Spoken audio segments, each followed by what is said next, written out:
Ito naman yung ating photos area.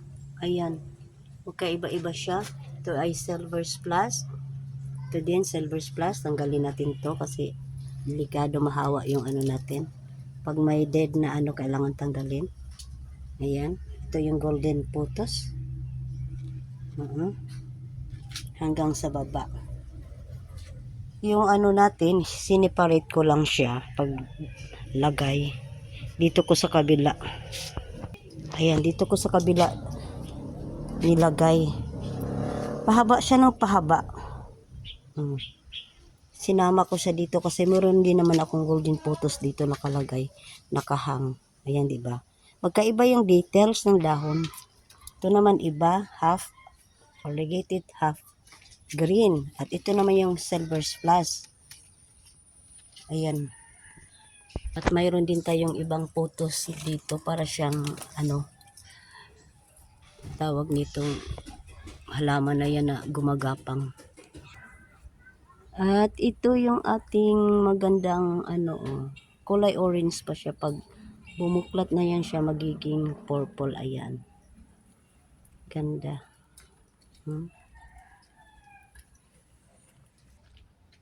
Ito yung ating napakaraming flowers na bumukadkad. Kulay purple. Nasa ibabaw siya ng ating picus rubber plant. Ayan. Kala mo bulaklak ng picus or picus. Pero hindi. Ibang ano to eh. Kasi tingnan yung dahon oh. Ganda. Dahon iba siya. Ayan ang namulaklak. Hindi yung ito. At ito yung ating maganda na crotons. Matagal na to guys. Pero buhay na buhay pa rin siya. Ito na lang nag-iisa ng crotons na nabubuhay. Yung yellow na binili ko, sana hindi yun ma-dead. Maganda din yun, yung kulay yellow.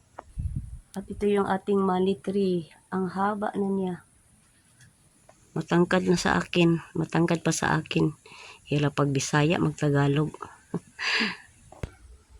At ito yung ating snake plant. Super lago, super ganda. At mayroon din tayong philodendron.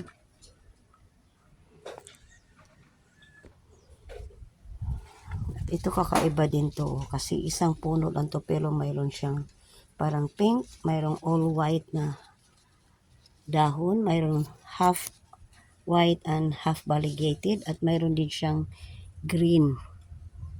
Pero iisang puno lang yan guys. Kaya lang ang ano lang dito, lagi siyang inuuod. At ito naman yung ating tea plant. Ang haba na. Tinan mo. Ang tangkad pa sa akin oh. Hindi ko na nga maabot ang taas. Pero gustong gusto ko yung kulay niya guys. Tingnan nyo. Ganda ng ano niya oh. Oops. Ganda. At yan ang ating spider plant na sa lupa ko lang itinanim kaya lumaki siya. Mayroon din tayong spider plant dito sa paso.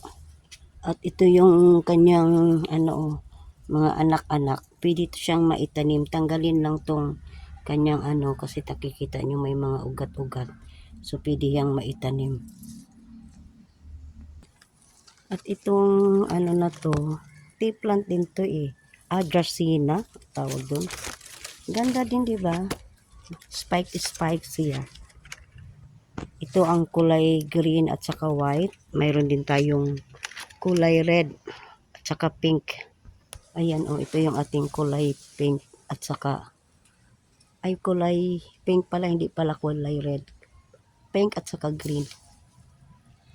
At syempre, mayroon din tayong butterfly plant. Tingnan nyo yung bulaklak niya, ang ganda. Ito yung butterfly plant guys. Tingnan nyo kasi para talaga siyang ano ang hugis niya, ano siya, parang siyang butterfly, diba? Kaya tinatawag na butterfly. At itong ating Song of India, marami tayong ganito. Ganda din ang details ng kanyang dahon. At mayroon din tayong pine tree. Lumaki na siya talaga. Ayan. Ang haba na. At ito din yung ating pinakamalaking dahon. Pinaka rhina sa garden. Yung tinatawag nila na badyang. Para siyang gabi-gabi. Tinan mo. Ang laki ng dahon.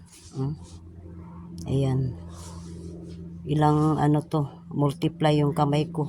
1, 2, 3, 4, 5, 6. Parang 10 kamay ko sa laki ng dahon niya.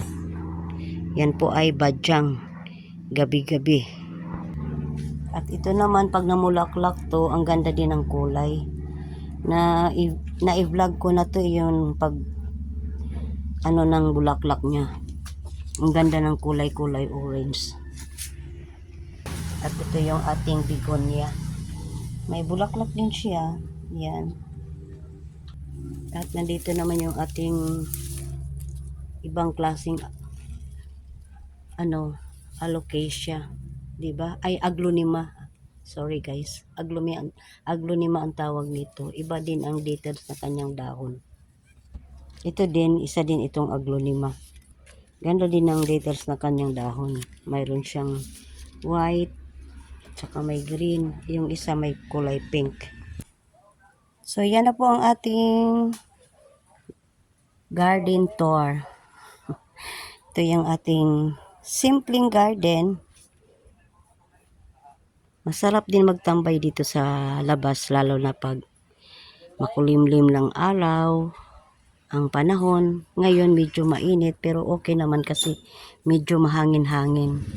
Kaya masarap din magtambay dito. So yan guys, ang ating munting paraiso. Sarap ng buhay probinsya kasi maaliwalas, tahimik.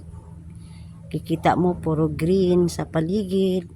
Kahit simple lang, pero nakakawala sa stress yung mga halaman pag nakikita mo namumulaklak. Halos lahat siya. O, tingnan nyo. Mayroong dumaan na airplane. Ayun, kung nakikita nyo ba. So, yun guys, ang ating garden tour. Garden update. Yun lang ang maipagmalaki ko guys. Ito lang talaga ang aking libangan araw-araw. Nakakakaano pag nakikita mo silang malago. Ganda yung kulay, iba't ibang kulay, bawat dahon, iba't ibang details.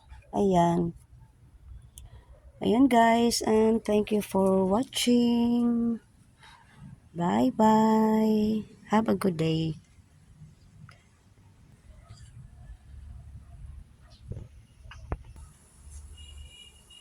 Thank you for watching.